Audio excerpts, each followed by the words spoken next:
Olá, pessoal. Estamos mais uma vez aqui com o nosso Podcrim, o podcast do CAO Criminal. Estamos falando hoje aqui do município de Redenção, a quase 1.000 quilômetros de distância da capital de Belém. Vamos hoje tratar sobre matemática que assola milhares de mulheres no Brasil. Eu posso dizer faticamente o seguinte, que ela pensou que era apenas ciúme, e era muito mais do que ciúme. Ela pensou que era carinho, não sair de casa e ficar com o marido. Ele, na verdade, o afastou dos amigos, depois o afastou dos parentes, e ela achava normal, até que ela saiu de casa com medo. E aí nós temos a violência doméstica e ela tomou consciência disso.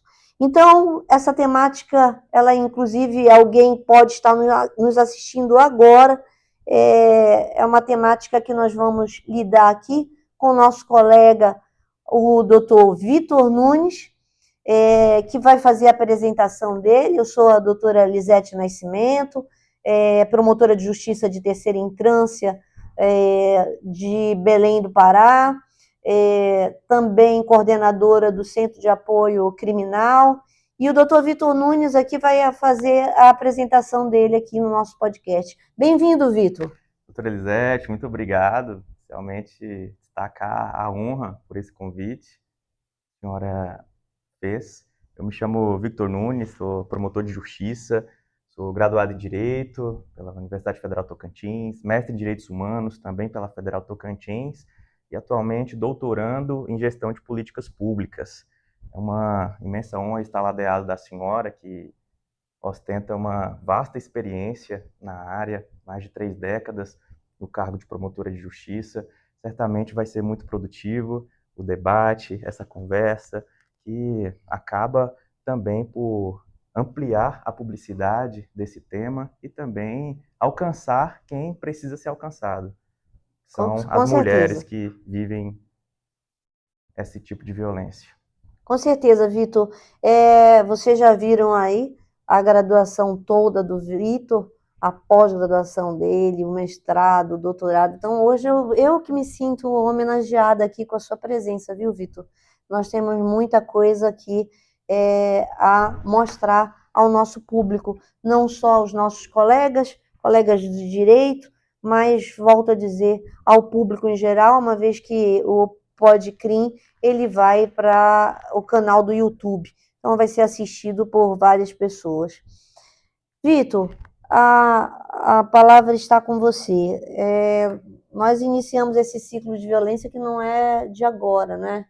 Então, é um ciclo de violência muito antigo, antes da Lei Maria da Penha. Exatamente. Recentemente a gente vem sendo marcado aí por inovações legislativas, avanços. A cada ano a legislação vem se aprimorando, né? A gente, desde a Constituição de 88, já existe a previsão de igualdade entre homens, mulheres, que não haja essa discriminação. Porém, a legislação efetiva, que a gente conhece hoje como Lei Maria da Penha, ela veio apenas em 2006, né?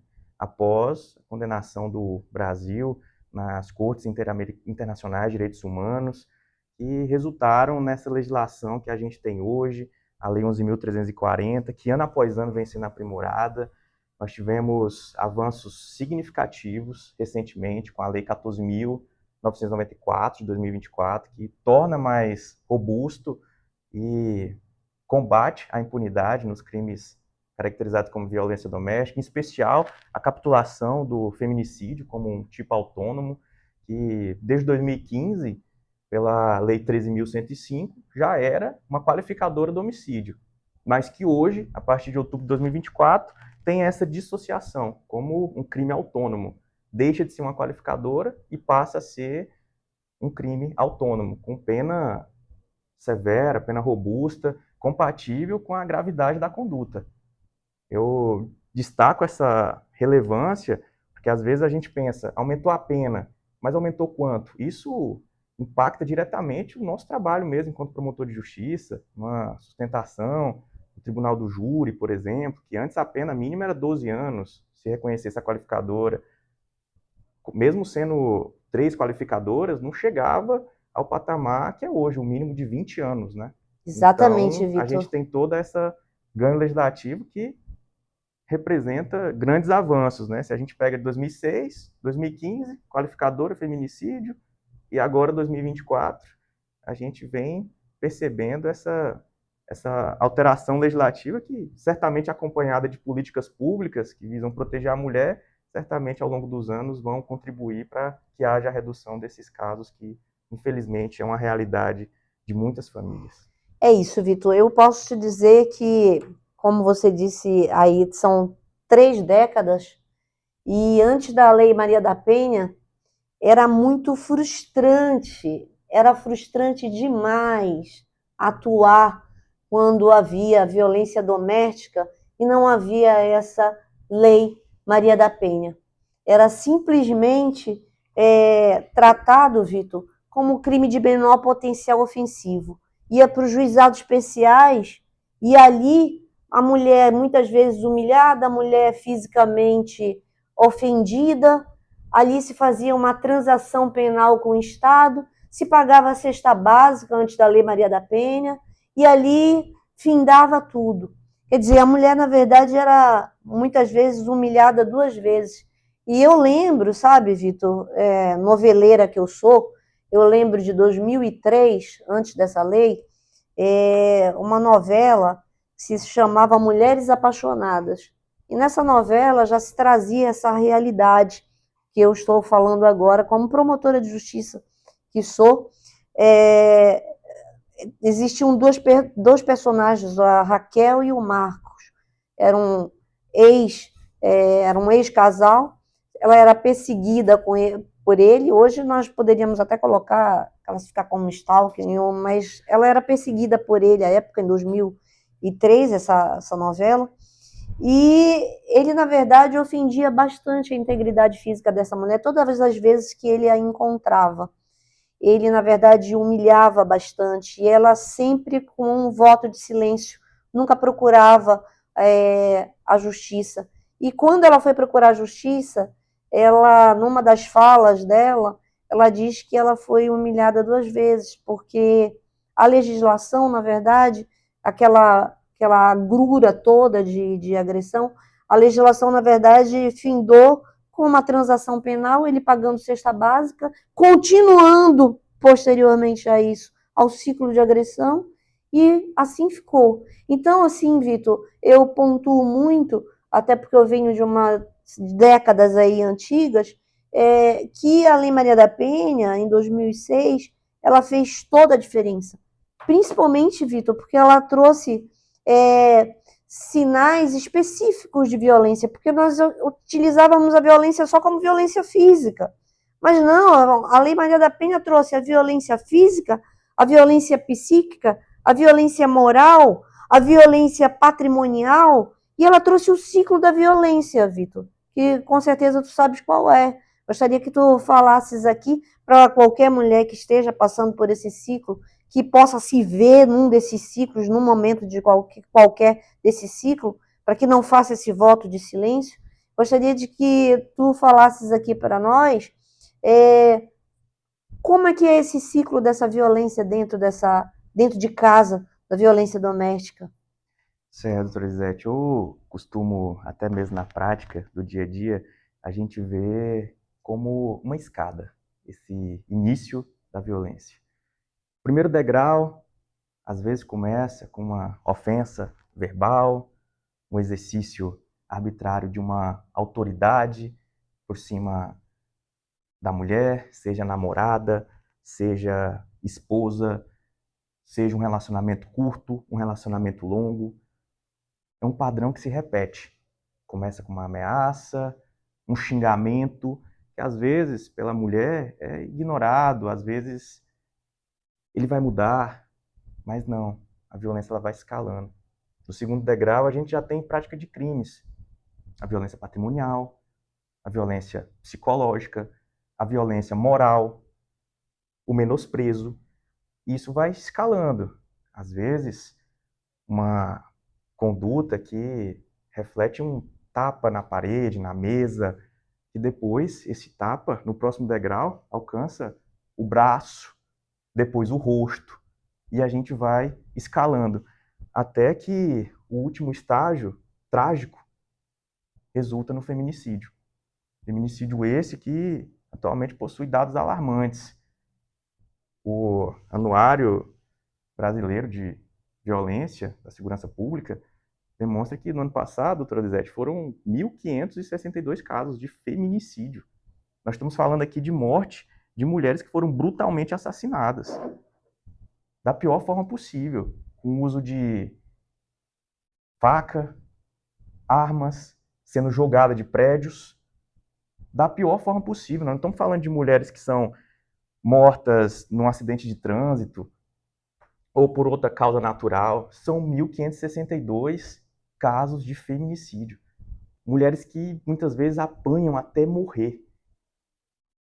Tem Trágico, é sua trágico. vida tirada de forma trágica, de forma lamentável e repugnante. E é por isso que a gente tenta desenvolver o melhor trabalho possível para evitar. Muito vem sendo feito, mas muito há de se conquistar ainda, de se fazer. Eu sei, Vitor, que na primeira instância ainda não chegou por lá a questão das delegacias especializadas da mulher. Queria que você me dissesse se acha importante isso, esse acolhimento. Como é que faz esse acolhimento para que as pessoas possam, as mulheres que estejam nos ouvindo, possam entender como é que faz essa quebra desse voto de silêncio e comece a procurar seus verdadeiros direitos contra esse agressor? Excelente pergunta, excelente questionamento, porque no início de sua carreira a senhora também passou pela primeira instância, né? Sabe das dificuldades, mas é necessário que essas alterações legislativas venham justamente acompanhadas de medidas que forneçam esse acolhimento. Não só a persecução penal, garantir a persecução penal, a responsabilização do autor do crime, mas principalmente o acolhimento da mulher que se encontra nesse ciclo da violência.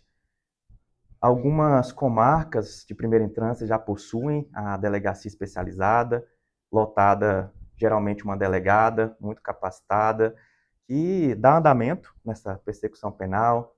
O acolhimento certamente existe, mas que ainda não é realidade de todas as comarcas. Sim. Medidas como a Sala Lilás precisam ser adotadas em maior escala, mas a gente espera que no decorrer dos anos a gente consiga alcançar esse status de que toda comarca tenha uma delegacia especializada, porque eu cito até exemplos para a senhora. Recentemente, né, foi alterado o Código Penal para processo penal também para dizer que o processo que tem a violência doméstica como objeto, ele tem prioridade. Ele existe uma prioridade legal. Ele deve tramitar mais rápido. E justamente numa comarca que tem essa delegacia especializada de primeira instância, aqui na nossa região, eu pude ver um crime que aconteceu em fevereiro. O réu, além de ter a prioridade, o réu estava preso. O processo com o réu preso geralmente tramitam mais rápido também. E em abril estava tendo a instrução. O processo já estava concluído para a sentença, em abril. Então a gente vê com esperança que essa realidade em breve seja a regra, né, nas comarcas muitas vezes distantes da capital, das capitais, dos grandes centros. Perfeito. E Vitor, tu já fizeste algum atendimento lá na primeira instância, na comarca que você está, ou nas comarcas que você já passou, foi já buscado por alguma mulher ofendida fisicamente, ou psicologicamente, ou econômica, patrimonialmente, ou moralmente, ou seja, ela preferiu buscar o Ministério Público do que ir primeiramente na Polícia Civil? Sim, já aconteceu.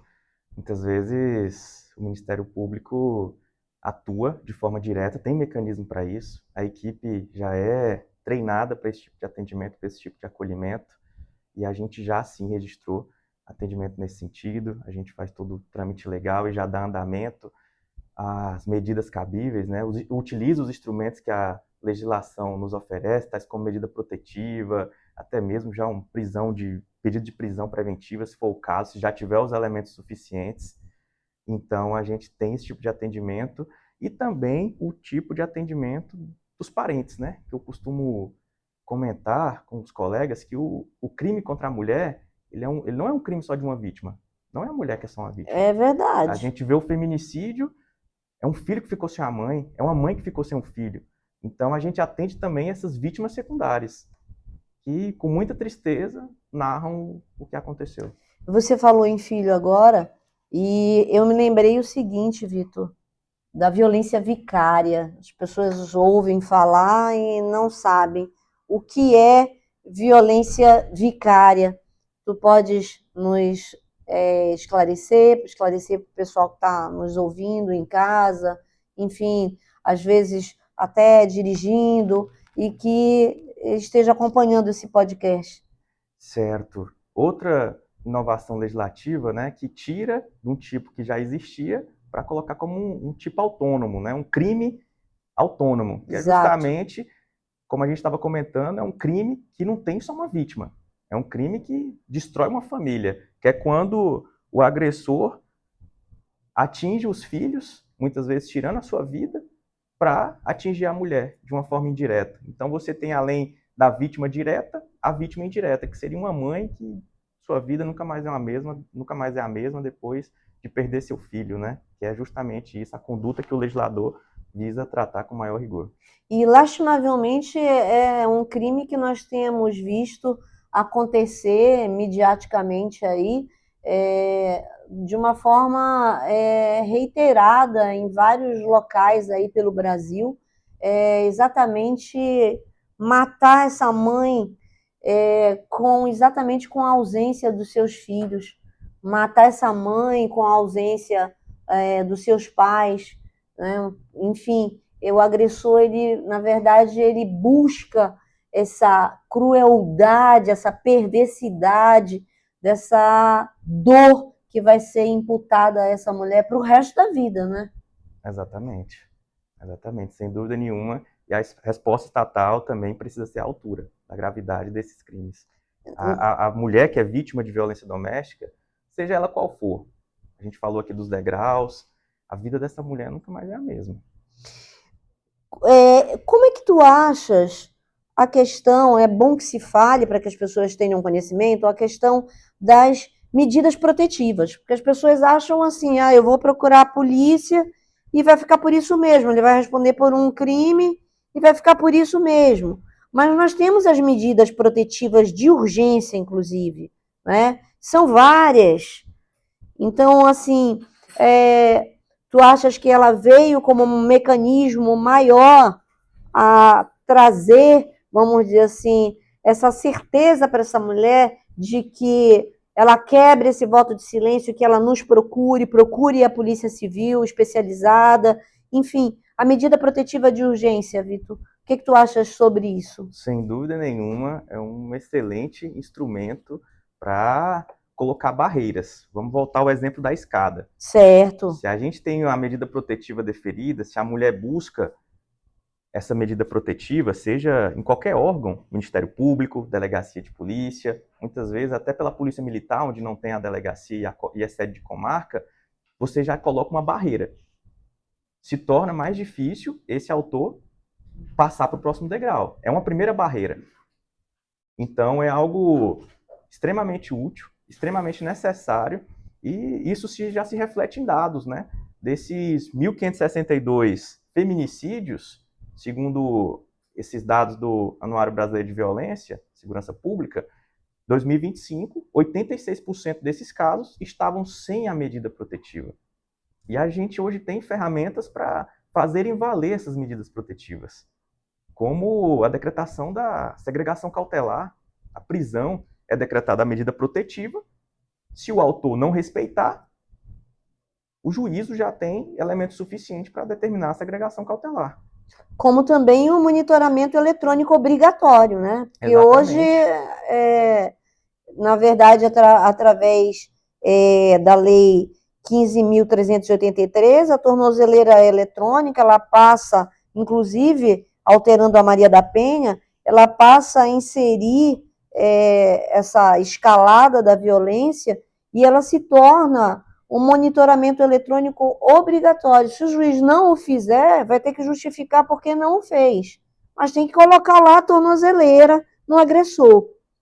Exatamente. Tem a Lei 15.125 também, de 2025, que já introduziu nesse sentido, né, para coibir justamente essa quebra da medida protetiva. Esse monitoramento existe e que aos poucos vão sendo implementados nos grandes centros, né? A senhora, como promotora de terceira instância, já poderia até comentar como que está na prática tudo isso, até que, conforme for passando, isso seja uma realidade também nas comarcas do interior.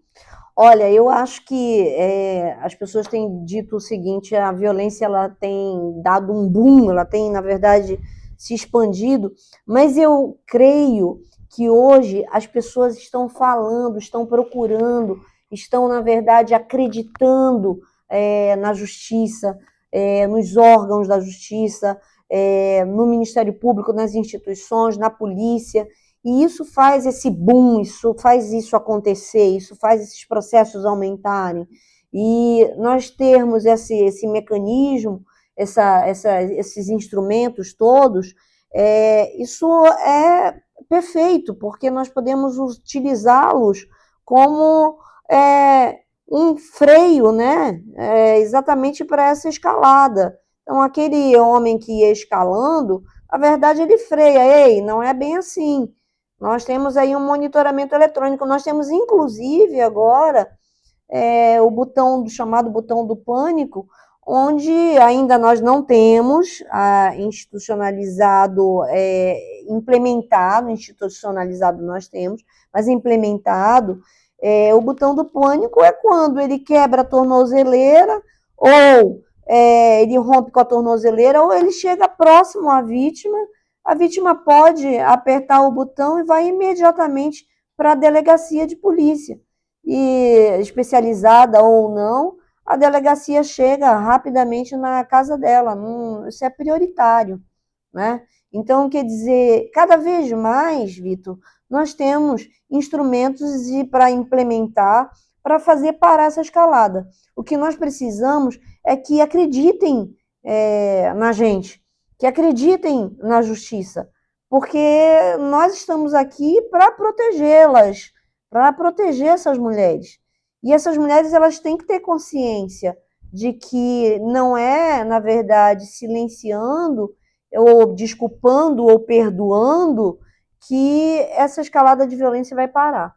Então, eu entendo assim, que na terceira instância, nós temos realmente bastante processos chegando, e eu entendo que isso seja uma realidade cultural em todo o país, mas eu creio que seja isso, exatamente, quanto mais implementações nós temos, mais a mulher, na verdade, se sente segura em procurar.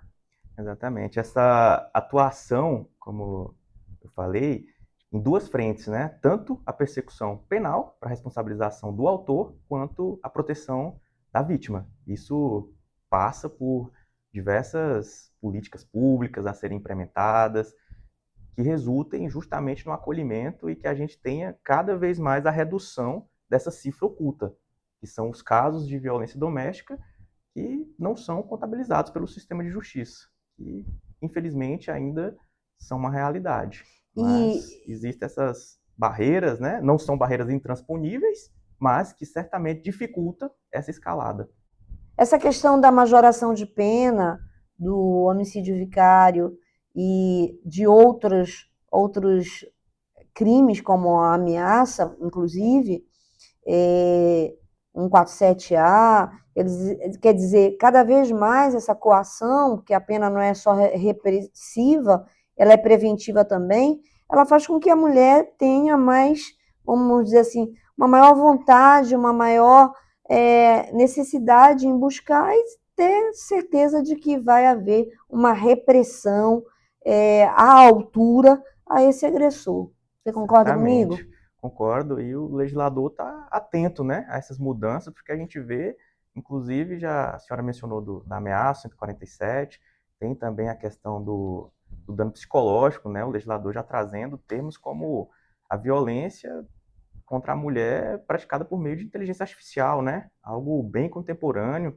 Salvo engano, a Lei 15.123 de Exatamente. 2025 já traz essa terminologia, algo novo, a inteligência artificial, que é justamente quando o agressor utiliza-se de ferramentas de inteligência artificial para expor de uma forma indevida a mulher, para muitas vezes constranger.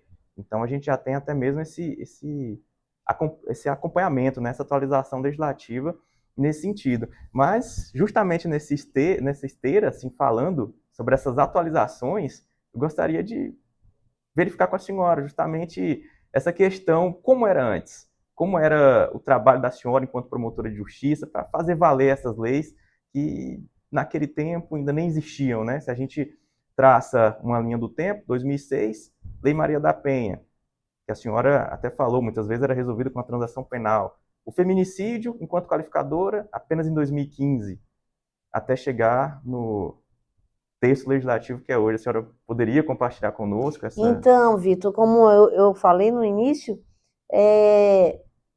o que acontece? A Lei Maria da Penha. Então, antes ela era tratada como um juizado especial criminal.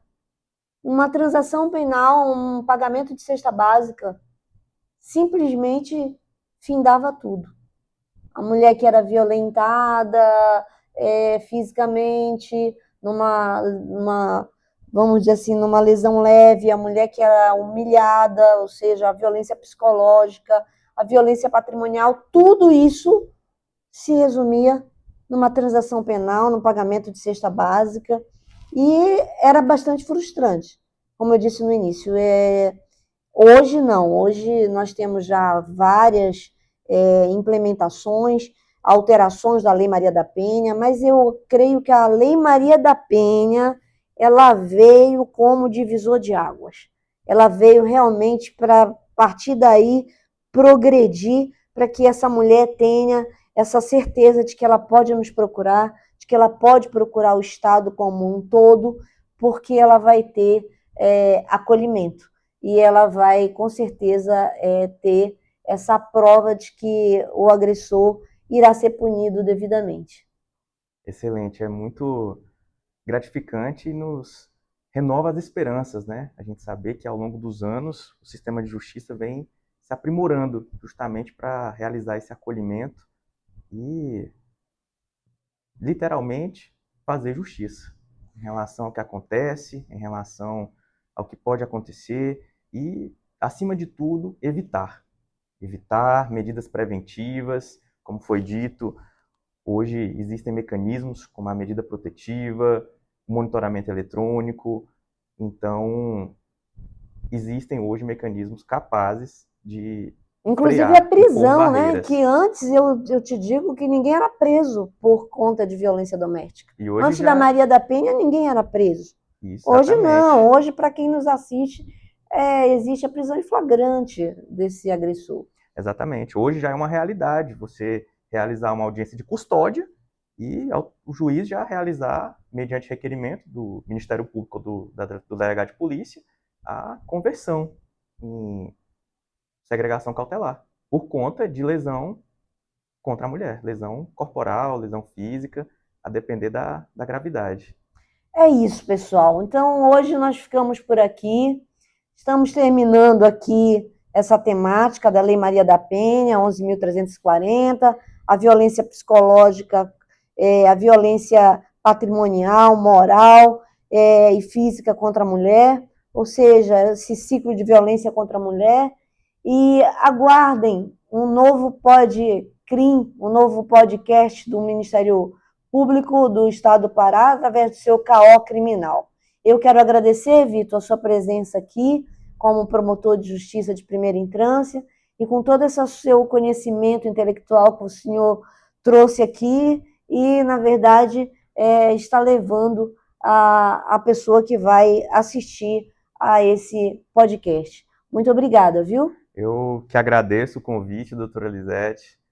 uma imensa honra poder compartilhar da sua experiência ao longo desses anos, né? Certamente o que foi comentado aqui hoje vai alcançar muitas pessoas, muitas mulheres que precisam ouvir o que foi dito, precisam procurar seus direitos e principalmente procurar acolhimento e proteção.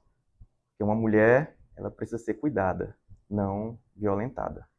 Perfeito, perfeito. Vamos terminar com essa frase do Vitor. Uma mulher precisa ser cuidada e não violentada. É isso aí, pessoal. Estamos terminando esse Podcrim. Muito obrigada e aguardem o próximo.